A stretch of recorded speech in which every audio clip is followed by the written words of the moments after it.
dengan estimasi produksi 35 sampai 38 ton per hektar, dengan rata-rata harga jual gambas di wilayah Siak ini rata-rata 4.000 sampai 7.000 per kilo. Nah, dengan estimasi dengan harga tersebut rata-rata berarti sekitar 150-an juta penghasilan selama 6 bulan, selama satu periode masa musim tanam gambas. Jadi dengan biaya produksi sekitar 50 juta dengan estimasi pendapatan 150 juta, maka total produksi dikurang dengan modal menghasilkan 100 juta keuntungan. Nah, ini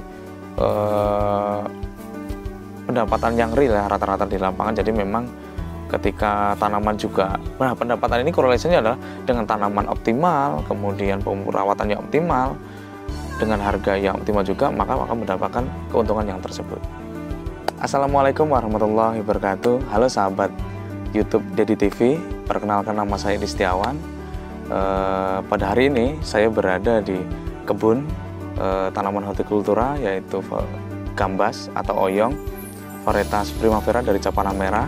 Nah, kali ini kita akan membahas prospek budidaya tanaman hortikultura yang menjanjikan di tahun 2022. Nah, hari ini tepatnya saya berada di Desa Langsat Permai, Kecamatan Bungkaraya, Kabupaten Siak, yang bisa teman-teman lihat semua bahwa ini adalah tanaman gambas, di mana tanaman ini merupakan tanaman yang paling digemari oleh masyarakat Indonesia tentunya, di mana tanaman gambas ini banyak sekali mengandung vitamin yang dapat meningkatkan imunitas tubuh manusia. Nah, beberapa konsumen sangat menyukai gambas ini dikarenakan memang teksturnya yang lembut, kemudian disukai dari kalangan anak-anak sampai orang-orang dewasa. Dan tanaman ini juga dibudidayakan beberapa petani juga memang terbukti udah tahan virus, kemudian biaya yang rendah, perawatan yang mudah, sehingga bisa menekan biaya produksi. Nah, kali ini coba kita bahas mengenai bagaimana sih cara budidaya gambas ini, budidaya atau oyong ini yang baik dan benar. Nah, tentu kita yang pertama adalah pemilihan benih yang harus tepat. Nah, maksudnya benih yang tepat ini adalah benih yang memang udah terbukti, udah teruji oleh lolos labor, kemudian ada izin kementannya dan segala macam. Kemudian benih ini memang udah dinyatakan tahan virus oleh perusahaan yang mengeluarkan. Nah, terbukti bahwa kita lihat dari sini bahwa tidak ada daun yang terserang virus, jadi memang udah sangat bebas virus. Yang keduanya memang dari produksinya juga dia lebih tinggi juga produksinya. Ini udah umur sekitar 32-an hari. Nah, nanti umur panennya itu mulai pertama panen di umur 45 sampai 48 hari setelah tanam. Dan untuk potensinya juga ini sekitar 35 sampai 38 ton. Nah, untuk deskripsi produknya, buahnya itu panjangnya 35 sampai 45 cm, kemudian dengan diameternya 4 cm. Nah, dengan warna hijau gelap, kemudian panjangnya 35 sampai 45 cm, teksturnya yang sangat lembut dan juga manis. Nah, ini yang menjadi daya tarik bagi konsumen karena teksturnya lembut dan juga manis. Jadi untuk kalangan anak-anak juga, kemudian sampai dewasa juga sangat menyukai gambas sayuran gambas ini. Nah, terkait apa sih ya, kenapa gambas itu bisa jadi tanaman yang bisa menjanjikan untuk meningkatkan ekonomi keluarga? Nah, yang pertama adalah perawatan yang tidak terlalu ribet atau menyusahkan, sehingga biaya produksi bisa ditekan, dan juga gambas ini harga jualnya di tingkat petani juga relatif lebih stabil ya ketimbang tanaman hortikultura yang lainnya. Nah, ada beberapa hal yang perlu diperhatikan bahwa memang di tanaman gambas ini kita membutuhkan biaya operasional tambahan, yaitu pembuatan anjang-anjang atau lancaran atau para-para. Nah, ini difungsikan untuk mengoptimalkan munculnya bakal buah yang lebih optimal, sehingga seluruh bakal buahnya bisa muncul. Jadi dari batang bawah, cabang bawah sampai cabang yang di ujung, bakal buahnya bisa produksi dengan baik. Nah, namun jarak tanam juga harus diperhatikan.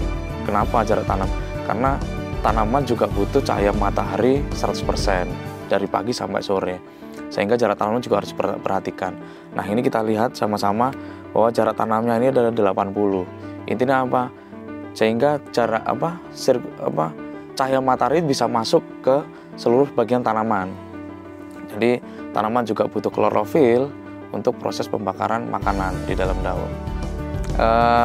Untuk perawatan sendiri memang penggunaan pestisida untuk di bagian tanaman ke atas itu memang kita menggunakan beberapa pestisida, ada insektisida dan juga fungisida. Dan juga sesekali kita menggunakan pupuk daun yang melalui semprot, spray lewat daun. Nah, beberapa memang fungisida dan insektisida ini ada beberapa petani yang mengaplikasikan dicampur sekaligus. Nah, ini memang bagi kami ini tidak disarankan. Lebih baik kita menggunakan fungisida secara tunggal ataupun bisa menggunakan dengan dicampur dengan perekat. Begitu juga dengan penggunaan insektisida, kita juga harus sama, penggunanya tunggal dan juga harus menggunakan perekat. Nah, selanjutnya perawatan pestisida ini sebenarnya tergantung dari gejala serangan. Pokoknya ada jamur atau bakteri, nah itu kita menggunakan bakterisida dan fungisida. Terkadang ada beberapa petani itu tanaman terserang jamur atau bakteri itu dicampur dengan insek. Jadi itu sama saja membuang-buang biaya. Jadi kita mengendalikan hama dan penyakit sesuai dengan sasarannya.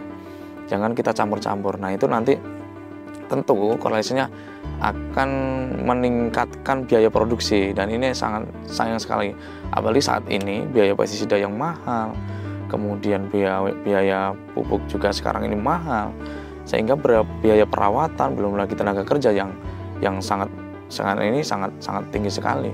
Jadi kita harus bisa menekan biaya produksi yang seminimal mungkin dengan harapan produksi juga akan meningkat. Jadi dengan alternatif bahwa tidak semua apa yang kita lakukan dengan mencampur segala macam itu bisa meningkatkan produksi, tidak ada korelasinya. Tapi dengan upaya yang seminimal mungkin kita harus mengaplikasikan sesuai dengan kebutuhan yang di lapangan, penyemprotan sesuai dengan sasaran. Jadi tidak ada istilahnya melebih-lebihkan over budget ketika di budidaya ini. Baik, untuk budidaya gambas ini dari awal sampai akhir saya akan coba jelaskan dari tahap demi tahap. Yang pertama adalah pengolahan lahan. Pengolahan ini mulai dari pembajakan, pembalikan tanah, kemudian pemberian pupuk dasar, kemudian pemberian dolomit, pemberian dekomposer. Ada lagi tambahan beberapa petani yang menggunakan humic acid untuk di dasar lahan. Nah, kemudian untuk varian-variannya pupuknya bisa menggunakan KCL, bisa kalau per hektar KCL bisa menggunakan 385 kg per hektar. TSP juga menggunakan 385 kg per hektar. Kemudian NPK pada umumnya petani di sini menggunakan NPK itu sekitar 50 sampai 100 kg per hektar. Nah, kemudian untuk dekomposernya itu biasanya rata-rata dalam 1 hektar menghabiskan sekitar 10 sampai 12 botol atau 12 liter per hektar untuk sebelum tutup mulsa. Nah, itu nanti disemprotkan di dalam bedengan. Nah, kemudian kita tutup mulsa, kemudian kita lubangin mulsanya, selanjutnya kita semai dulu atau langsung kita pindah tanam biji langsung ke lubang tanam. terserah dari kemampuan petani-petaninya masing-masing. Nah, ada beberapa petani memang langsung biji gambas itu langsung ditanam ke lubang tanam. Nah, itu tergantung dari keahlian petaninya masing-masing. Nah, kita coba bahas mulai dari persemaian dulu. Jadi gambas itu untuk menyergamkan pertumbuhan, memang bagusnya kita semai dulu. Jadi kita semai sekitar umur 8-12 hari, kemudian kita pindah tanam. Nah, setelah pindah tanam, umur 1 minggu kita akan lakukan pemupukan tahap pertama. Kemudian nanti umur 14 hari kita lakukan pemupukan kedua. Nah, pemupukan ini tidak semata-mata harus kita pupuk, tapi kita pupuk berdasarkan memang kebutuhan tanamannya. Nah, umpamanya daunnya kurang hijau, nanti kita tambahkan urea atau NPK 16-11. Jadi tidak asal mupuk. Jadi pupuk itu ada 2, vegetatif dan generatif. Jadi pupuk vegetatif mengkhususkan untuk vegetatif, generatif juga untuk generatif. Jadi biar produksinya dan pertumbuhannya juga lebih maksimal. Nah, untuk